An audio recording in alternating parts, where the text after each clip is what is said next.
Salam sejahtera untuk kita semua.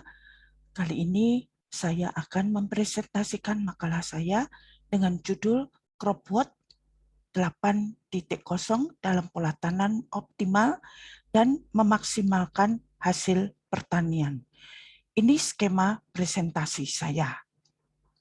Suatu abstraksi, ya, latar belakang, ya, perkembangan penduduk itu menuntut suatu ketahanan pangan, atau dalam SDG tanpa kelaparan, yaitu tujuan kedua dari SDG. Dan untuk tanpa kelaparan, kita harus menghasilkan hasil pertanian pangan yang optimal dalam lahan dan air yang terbatas.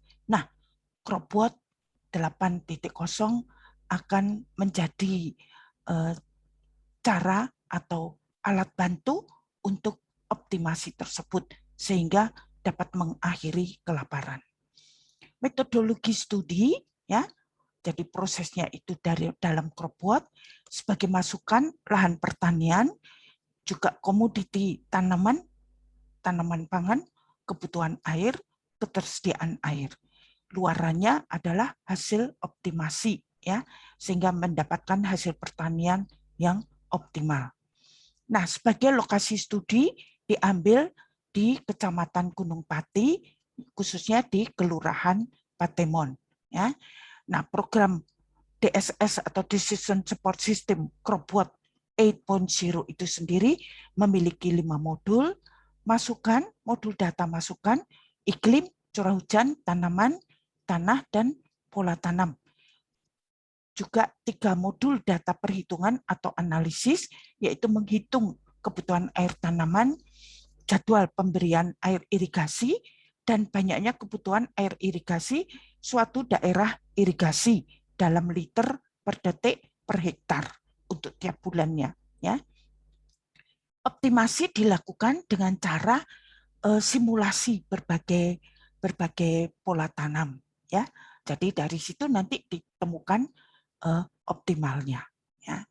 Nah, hasil studi dan pembahasan, ya, untuk Kelurahan Patemon itu sendiri data sawah beririgasi itu ini, ya, jumlahnya. Kemudian sawah tada hujan, kemudian tegalan, ya, tegalan atau pekarangan, ya. Nah, pertama kita analisis hidrologi, yaitu untuk menemukan tahun hujan basah, kering, dan normal.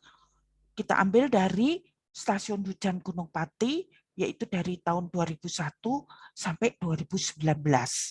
Nah, ini analisisnya.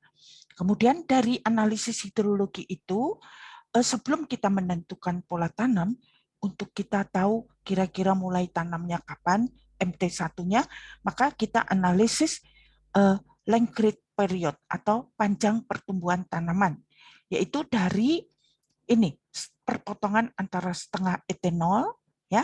Kemudian ini saya ambil contoh dari tahun hujan kering, ya. Jadi perpotongan setengah etanol dengan tahun hujan kering.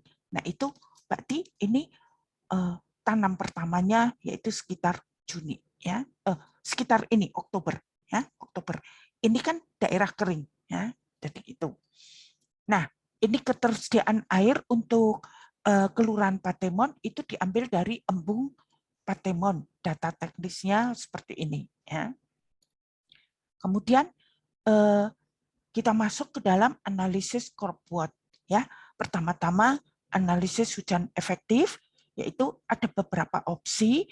Ini saya ambil opsi fixed percentage atau persentase 70%. Nah, kemudian ini analisis etanol dari data iklim yang ada, ya. Kemudian kita juga data tanamannya, ya. Ini dari FAO, tapi kita modifikasi sesuai dengan karakteristik tanaman yang kita tanam. Nah, itu bisa kita dapatkan dari Dinas Pertanian, ya. Dari pertanian, jadi untuk bibit-bibit tertentu itu bagaimana panjangnya dan sebagainya, nah kita masukkan di sini, ya. Kemudian analisis kebutuhan air. Ini saya ambil contoh misalnya padi sawah yang ditanam mulai 20 November, panen 7 Februari.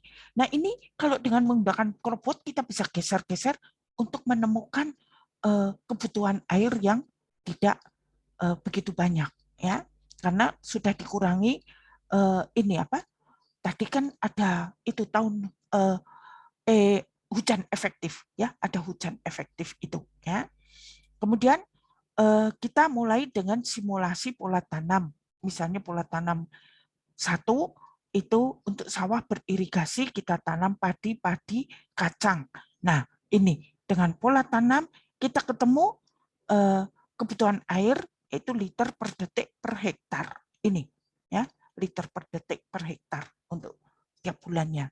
Nah, begitu juga sama untuk lahan sawah tada hujan atau simulasi kedua.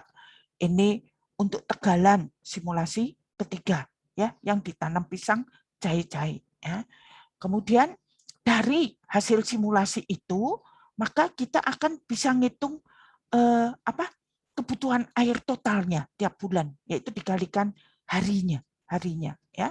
Kebutuhan air total juga hari dan itu berdasarkan hektarnya, ya.